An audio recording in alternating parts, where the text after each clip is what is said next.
സംസ്ഥാനത്തെ പോലീസ് അതിക്രമത്തിൽ നിയമസഭയിൽ ചൂടേറിയ ചർച്ച. പോലീസ് വീഴ്ചകൾ എണ്ണിപ്പറഞ്ഞ് സർക്കാരിനെ പ്രതിപക്ഷം കടന്നാക്രമിച്ചു. 9 വർഷം കൊണ്ട് സർക്കാർ പോലീസ് സംവിധാനം തകർത്തു എന്ന് പ്രതിപക്ഷ നേതാവ് വി ഡി സതീശൻ കുറ്റപ്പെടുത്തി. ഇത് സ്റ്റാലിന്റെ റഷ്യയല്ല, ജനാധിപത്യ കേരളമാണെന്നും പ്രതിപക്ഷ നേതാവ് പറഞ്ഞു. രാജ്യത്തെ ഏറ്റവും മികച്ച സേനയെന്ന് പ്രശംസിച്ചായിരുന്നു മുഖ്യമന്ത്രിയുടെ മറുപടി. പോലീസുകാർക്കെതിരെ സ്വീകരിച്ച നടപടികളുടെ കണക്ക് നിരത്തി മുഖ്യമന്ത്രിയുടെ പ്രതിരോധവും ഉണ്ടായി.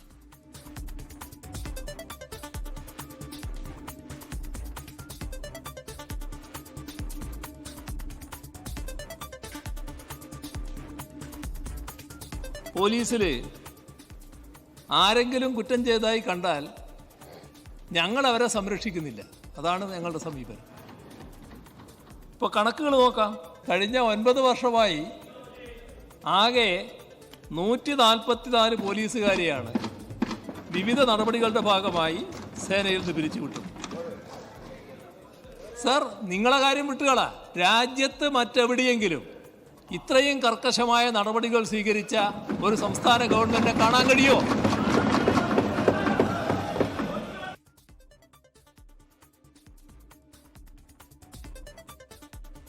പോലീസ് സ്റ്റേഷനിൽ നിരപരാധിയായൊരു ദളിത് യുവതിയെ ഇരുത്തിയിട്ട് വെള്ളം കുടിക്കാൻ ചോദിച്ചപ്പോൾ കക്കൂസി പോയി വെള്ളം എടുത്ത് കുടിക്കാൻ പറഞ്ഞ നാണം കെട്ട പോലീസാണ് നിങ്ങളുടെ പോലീസ്. പിന്നെ അന്തിക്കാട് തോർത്തിൽ കരിക്ക് ചുരുട്ടിയിട്ട് ഇടിച്ചത് ഇവനാരാണ്? Action hero ബിജുവോ? നിങ്ങളുടെ ഇന്റലിജൻസ് സംവിധാനം നിങ്ങളെ ഇതൊന്നും അറിയിക്കുന്നില്ലെങ്കിൽ ആ ഇന്റലിജൻസ് സംവിധാനം പിരിച്ചുവിടത്. അല്ലെങ്കിൽ നിങ്ങൾ ഇത് അറിഞ്ഞുകൊണ്ടാണ്, ഇതെല്ലാം അറിഞ്ഞുകൊണ്ടാണ് നിങ്ങൾ നടപടിയെടുക്കാതിരിക്കുന്നതെങ്കിൽ ബഹുമാനപ്പെട്ട മുഖ്യമന്ത്രി, ഞാൻ അങ്ങയോട് പറയുന്നു, അങ്ങ് ആഭ്യന്തര വകുപ്പിന്റെ ചുമതല ഒഴിഞ്ഞു പോകണം. ഇത് സ്റ്റാലിന്റെ റഷ്യയല്ല ബഹുമാനപ്പെട്ട മുഖ്യമന്ത്രി, ഇത് ജനാധിപത്യ കേരളമാണ്. നിങ്ങൾ സ്റ്റാലിൻ ചമയാൻ ശ്രമിച്ചാൽ ഞങ്ങൾ അതിനെ ചോദ്യം ചെയ്യുക തന്നെ ചെയ്യും.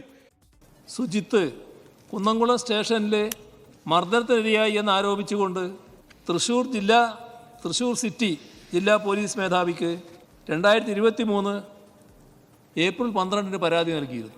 ഇതുമായി ബന്ധപ്പെട്ട് ആരോപണ വിധേയരായ പോലീസ് ഉദ്യോഗസ്ഥരെ സസ്പെൻഡ് ചെയ്തിട്ടുണ്ട്.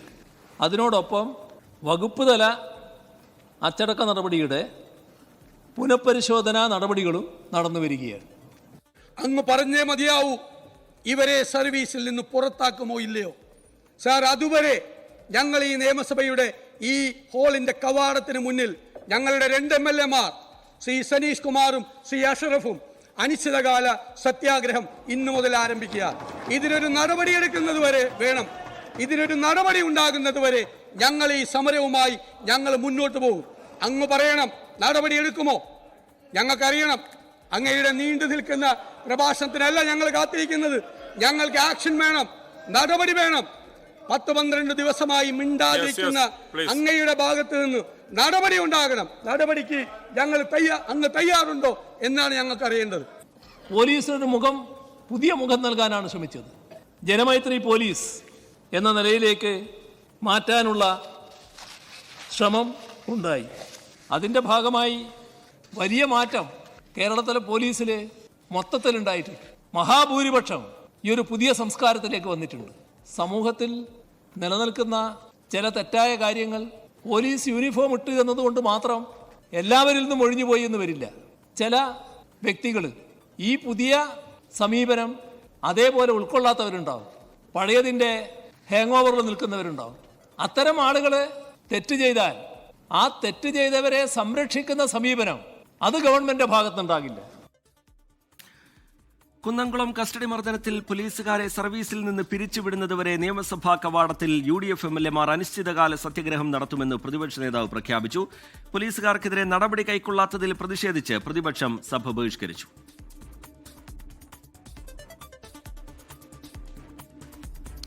2 മണിക്കൂർ 40 മിനിറ്റായിരുന്നു നിയമസഭയിൽ പോലീസ് അതിക്രമങ്ങളിൽ ചർച്ച നടന്നത്. ശ്രീജിത്ത് വിവരങ്ങളുമായി നിയമസഭയിൽ നിന്ന് ചേരുന്നുണ്ട്. ശ്രീജിത്ത്, ഇന്ന് സർക്കാർ ചർച്ചയ്ക്ക് സന്നദ്ധമായി. പക്ഷേ വരും ദിവസങ്ങളിലും ഈ വിഷയം സജീവമാക്കി ഉയർത്തുന്നതിൻ്റെ ഭാഗമായി ഒരു നിർണായക നീക്കം എന്നുള്ള നിലയിൽ പ്രതിപക്ഷം സഭയിൽ സമരം പ്രഖ്യാപിച്ചിരിക്കുകയാണ്. 2 MLA-മാർ സത്യാഗ്രഹ സമരത്തിലേക്ക് കടന്നു കഴിഞ്ഞിട്ടുണ്ട്. സഭയിൽ കണ്ടതെന്താണ്? പ്രതിപക്ഷത്തിൻ്റെ ഈ സമരപ്രഖ്യാപനം, ആ നീക്കം, അതിനെ എങ്ങനെയാണ് കാണേണ്ടത്? ശ്രീജിത്ത്, റിജിത്ത്, പോലീസ് അതിക്രമങ്ങളിൽ കർശനമായ നടപടി ആവശ്യപ്പെട്ടുകൊണ്ടാണ് പ്രതിപക്ഷം ഇന്ന് അടിയന്തര പ്രമേയത്തിന് നോട്ടീസ് നൽകിയത്. ഈ അടിയന്തര പ്രമേയ നോട്ടീസ് പരിഗണനയ്ക്കെടുക്കാം, ചർച്ചയ്ക്കെടുക്കാമെന്ന് മുഖ്യമന്ത്രി സമ്മതിച്ചോടെയാണ് 2 മണിക്കൂറും 40 മിനിറ്റും നീളുന്ന ചർച്ചയ്ക്ക് കളമൊരുങ്ങിയത്. ഈ ചർച്ചയിൽ പ്രതിപക്ഷം സംസ്ഥാനത്തുണ്ടായ പോലീസ് അതിക്രമങ്ങൾ അതിന്റെ പട്ടിക അക്കമിട്ട് വിവരിക്കുകയാണ് ഉണ്ടായത്. തൃശ്ശൂരിലെ കുന്നംകുളത്തും PG ഡാം പോലീസ് സ്റ്റേഷനിലും ഒപ്പം തന്നെ അന്തിക്കാട് പോലീസ് സ്റ്റേഷനിലും തിരുവനന്തപുരത്ത് പേരൂർക്കടയിൽ ദളിത് യുവതിയെ വ്യാജ കേസിൽ പെടുത്തിയ സംഭവം അടക്കമുള്ള എല്ലാ കാര്യങ്ങളും പ്രതിപക്ഷം ഉന്നയിച്ചു. അത്തരത്തിൽ ശക്തമായ ഒരു ഇടപെടലാണ് പ്രതിപക്ഷത്തു നിന്നുണ്ടായത്. എന്നാൽ ഭരണപക്ഷമാകട്ടെ അടിയന്തരാവസ്ഥക്കാലം മുതൽ ഇങ്ങോട്ട് ഉണ്ടായ എല്ലാ പോലീസ് അതിക്രമങ്ങളുടെയും കണക്ക് വിവരിച്ചുകൊണ്ടാണ് പ്രതിപക്ഷം നേരിട്ടത്. മുഖ്യമന്ത്രിയും ഈ കഴിഞ്ഞത് ഇതുമായി ബന്ധപ്പെട്ട പോലീസ് സ്വീകരിച്ച നടപടികൾ വിവരിച്ചു. പോലീസ് UDF-ന്റെ നയം അതേപടി പിന്തുടരുന്നതല്ല LDF-ന്റെ നയം. പോലീസിനെ മർദ്ദനോപകരണമാക്കി മാറ്റുന്നത് LDF-ന്റെ നയമല്ല. എന്നാൽ ഇതിൽ നിന്ന് വിഭിന്നമായ ഒരു സംസ്കാരമാണ് UDF കാലത്ത് നിലനിന്നത്. താൻ അടക്കമുള്ളവർ ഇത്തരം കാലത്ത് മർദ്ദനമേറ്റ കാര്യവും മുഖ്യമന്ത്രി പരാമർശിച്ചു. എന്നാൽ ഈ കുന്നംകുളം പോലീസ് സ്റ്റേഷനിലെ അതിക്രമത്തിനെതിരെ അതിക്രമം നടത്തിയ പോലീസ് ഉദ്യോഗസ്ഥരെ പിരിച്ചുവിടണമെന്നായിരുന്നു പ്രതിപക്ഷത്തിന്റെ ഡിമാൻഡ്. ആ ഡിമാൻഡിൽ മുഖ്യമന്ത്രി കൃത്യമായ ഒരു മറുപടി പറഞ്ഞില്ല. കുറ്റക്കാരായ ഉദ്യോഗസ്ഥരെ നടപടിയെടുത്തിട്ടുണ്ട്. ഇനിയും അത്തരം നടപടികൾ ഉണ്ടാകും. എന്നാൽ അത് കുറ്റത്തിന്റെ ഗൗരവം കണക്കിലെടുത്താണ്. ഇപ്പോഴത്തെ കാര്യത്തിൽ ഈ കുന്നംകുളത്തിന്റെ കാര്യത്തിൽ സ്പെസിഫിക്കായി മുഖ്യമന്ത്രി ഒരു പിരിച്ചുവിടൽ നടപടിയിൽ പ്രഖ്യാപിച്ചില്ല. തുടർന്നാണ് പ്രതിപക്ഷം സമരം പ്രഖ്യാപിക്കുകയും സഭാ കവാടത്തിൽ 2 MLA-മാർ സത്യാഗ്രഹം തുടങ്ങുകയും ചെയ്തത്. ഷെയ്ത്ത്, ഈ സമ്മേളന കാലത്തിലെ പ്രതിപക്ഷത്തിന്റെ ഏറ്റവും പ്രധാനപ്പെട്ട ആയുധമാണ് ഈ പോലീസ് അതിക്രമവുമായി ബന്ധപ്പെട്ട വിഷയം. അതിൽ തന്നെ ഓരോ ദിവസവും പുറത്തു വരുന്ന വിവരങ്ങൾ, ദൃശ്യങ്ങൾ, തെളിവുകൾ, അതിൽ തന്നെ കുറ്റക്കാരെ പോലീസും സർക്കാരും സംരക്ഷിക്കുന്നു എന്ന വിമർശനം, ഇതൊക്കെ ഉയർത്തിക്കൊണ്ടുള്ള ഈ വിഷയം അതിശക്തമായി ഉയർത്തുന്നതിനുള്ള നീക്കമാണ് പ്രതിപക്ഷത്തിന്റെ ഭാഗത്തു നിന്നുണ്ടായത്.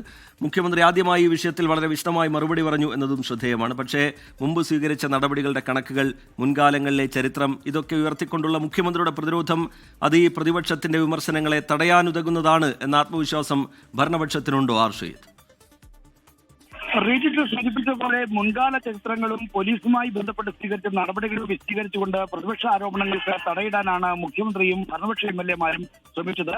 ഈ സർക്കാരിന്റെ കാലത്ത്, അതായത് 1ഉം 2ഉം പിണറായി സർക്കാരുകളുടെ കാലത്ത് കുറ്റം ചെയ്ത 144 പോലീസ് ഉദ്യോഗസ്ഥരെയാണ് പിരിച്ചുവിട്ടത്. അത്തരമൊരു നടപടി UDF-ന്റെ കാലത്ത് ഉണ്ടായിട്ടില്ല എന്ന് മാത്രമല്ല രാജ്യത്ത് തന്നെ അത്തരമൊരു ചരിത്രമില്ല എന്ന് ചൂണ്ടിക്കാണിക്കാനാണ് മുഖ്യമന്ത്രി ശ്രമിച്ചത്. എന്നാൽ പ്രതിപക്ഷമാകട്ടെ കുന്നംകുളത്ത് ഉണ്ടായ മർദ്ദനം, PG ഡാം പോലീസ് സ്റ്റേഷനിലുണ്ടായ മർദ്ദനമടക്കമുള്ള കാര്യങ്ങളുടെ ദൃശ്യങ്ങൾ സഹിതം പുറത്തു വിവരങ്ങൾ ചൂണ്ടിക്കാണിച്ചുകൊണ്ടാണ് ഈ സർക്കാരിനെ പ്രതിരോധത്തിലാക്കാൻ ശ്രമിച്ചത്. പോലീസിന്റെ ഭാഗത്തുനിന്നുണ്ടായ അതിക്രമങ്ങളെ ഒറ്റപ്പെട്ടത് എന്ന് പറഞ്ഞ് തള്ളുന്നത്, അതിനെ ലഘൂകരിക്കുന്നത് ശരിയല്ല എന്ന് പ്രതിപക്ഷം ചൂണ്ടിക്കാണിച്ചു. ഒറ്റപ്പെട്ട സംഭവങ്ങൾ നിരവധി ഉണ്ടാകുമ്പോഴാണ് അത് വലിയ സംഭവങ്ങളായി മാറുന്നത് പരിഹാസം അടിയന്തര പ്രമേയം അവതരിപ്പിച്ച Angamaly MLA Roji M. John നടത്തുകയും ചെയ്തു.